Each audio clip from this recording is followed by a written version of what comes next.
ලංකා වාසීන් කියන්නේ ඉතා යහපත් අහිංසක පිරිසක් වන අතර ඔවුන් කාටවත් කරදර කරන්නේ නැති පිරිසක්. ඒත් බක් මාසයේදී ඒ කියන්නේ එයාලගේ උත්සව සමයේදී ඔවුන් ඉතා ඡණ්ඩව හැසිරෙන කාලයක්. ඔවුන්ගේ වැඩිපුරම කෙනෙහිලිකම් ලබන්නේ කේක් ගෙඩිය නම් ආහාරය. බේකරිය කියන තිඹිරිගේ තුල ඉපදිලා කඩේ නම් තැනකදී මල්වර වෙලා පාරිභෝගික භවතානම් කෙනෙකු සමග විවාහ වෙලා ඔහුගේ නිවසේදී සතුටු සිතින් මිය පරලොව යාම කේක් ගෙඩිය ඉරණම.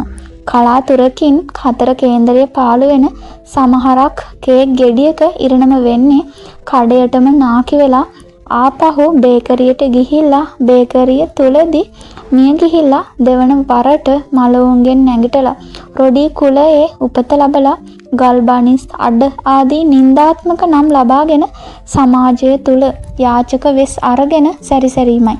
ආර්ථික මට්ටමින් පහළ අය සමගයි ඉන්පස්සේ වාසය කරන්න සිද්ධ වෙන්නේ. අවුරුද්දේ අනිත් මාසවල මේ මෙසේ සිදු වුණත් බක් මාසයේදී සිදුවන විපත්තිය නම් මීට වඩා දරුණුයි.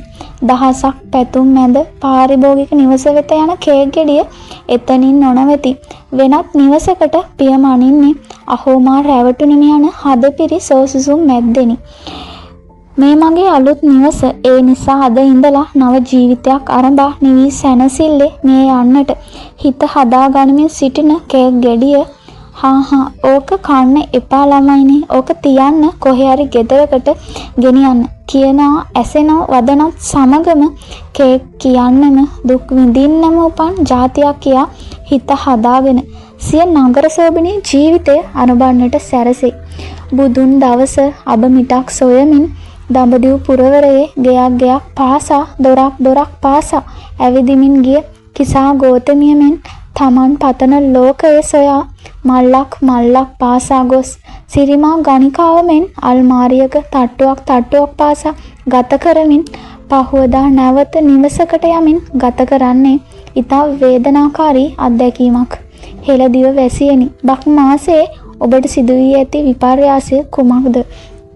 හෙළදිව වැසියන්ට කිසි දිනක ගොඩ යාමට වාසනාවක් නැත්තේ තමන්ට කරන කෙනෙහිලිකම් වලින් පීඩාවට පත්ව වැළපෙන කේක් ගෙඩි වලින් කරන ශාපයන් නිසා විය නොහැකිද?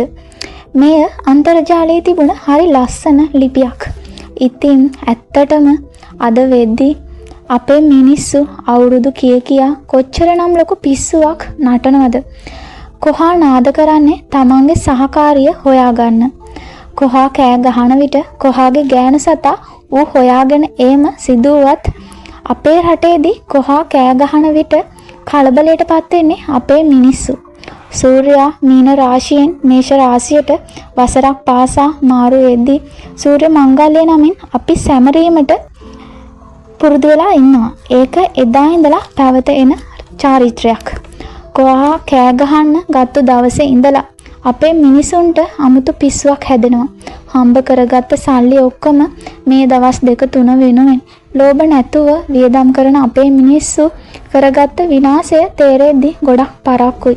මතක තියාගන්න, මේ විශ්වයේ තියෙන ආතල්ම ලෝකේ ඔයා ඉපදිලා ඉන්නේ.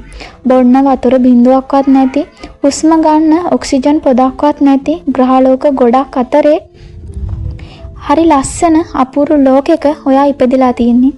ඒ අතරෙත් ඉන්න සත්තු අතරේ වැඩියෙන්ම සතුටින් ඉන්න පුළුවන් මට්ටමකට මොලේ දියුණු වුණ සත්තු වෙච්ච මිනිස්සු වෙලා ඉපදිලා ඉන්නේ අපි. ඉතින් ආතල් ගමු, සතුටින් නිමු. ඒත් අර්ථවත් විදිහට අද කාලා බීලා සතුටින් නිමු. හැබැයි මතක තියාගන්න, ඔයාට හෙටක් තියෙනවා කියලා. බොරු ආටෝප නැති, චාරිත්‍ර වාරිත්‍ර ඒ විදිහට ඉෂ්ට කරන, බොරු වියදම් නැති සතුටින් ගත කරන අර්ථවත් සිංහල හින්දු දෙමළ අලුත් අවුරුද්දක් උදා කර ගැනීම ඔබ සතු දෙයක්. ඔයාලා හැමෝටම සුබ දවසක්.